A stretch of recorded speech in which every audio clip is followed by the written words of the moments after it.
I was hanging with you and then I realized I didn't think it was true. Hey guys, welcome back to my channel. For today's video, I'm finally going to do my updated skincare routine. A lot of you have been requesting this video for a long time, and so if you want to know how to achieve this clear skin despite the acne prone skin and the oily skin, then watch until the end of this video. Just a disclaimer, I am no way a dermatologist and I don't know what's the science behind all this, but for some reason these products just work for me. And so yeah, without further ado, let's get started. So first, if ever I came back from a party or from an event and that I wore makeup, I used this Clean at Zero cleansing balm from Vanilla Co. It looks like this. I like how it's not harsh on my skin, especially when taking out my mascara.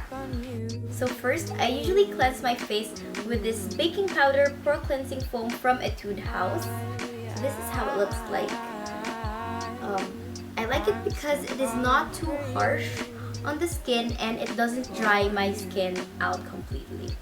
So next, I use this St. Ives Blemish Control Apricot Scrub, and you guys have seen this in my previous skincare routine. I only use this once a week so that it won't damage my face. By the way, it is important for you to exfoliate your face because it removes the dead skin cells, and so it lets your pores breathe and prevents clogged pores.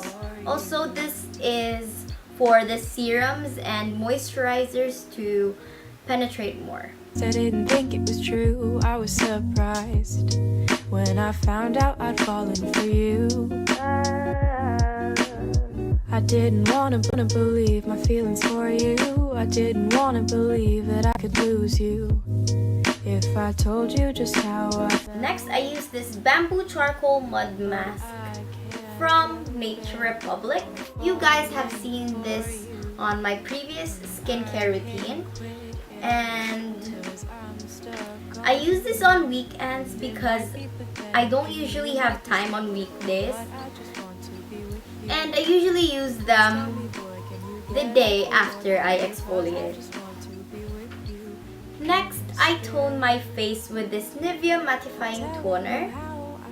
I stopped using Escanol because I really found it very harsh on my skin. It usually leaves my skin very fragile and it leaves my skin feeling burnt.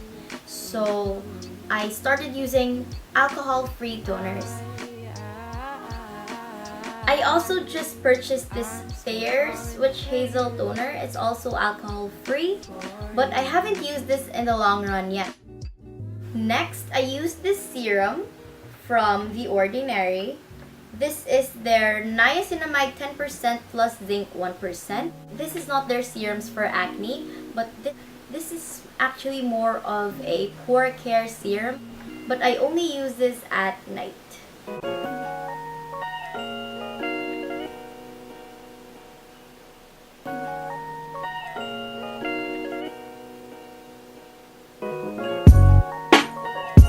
So next, for my moisturizer, I use this hyaluronic acid moisture gel from Skin Revolution. It is water-based, so it really helps lessen the oil production on my face. I use this Grease Lightening Spot Treatment from Lush. I use this on top of the imperfections or acnes or little bumps or any potential pimples. And then after that, I use this hydrocolloid acne spot patch. I use this at night and it helps suck the extra sebum on my face. So yeah, that's pretty much it for my skincare routine. I hope you like this and I hope it really helped you. And if you have any questions or recommendations, feel free to comment down below. Don't forget to share this video and give this video a thumbs up. And so yeah, I hope to see you on my next video. Bye! I was hanging with you and then I realized I didn't think it was true. I was surprised when I found out I'd fallen for you.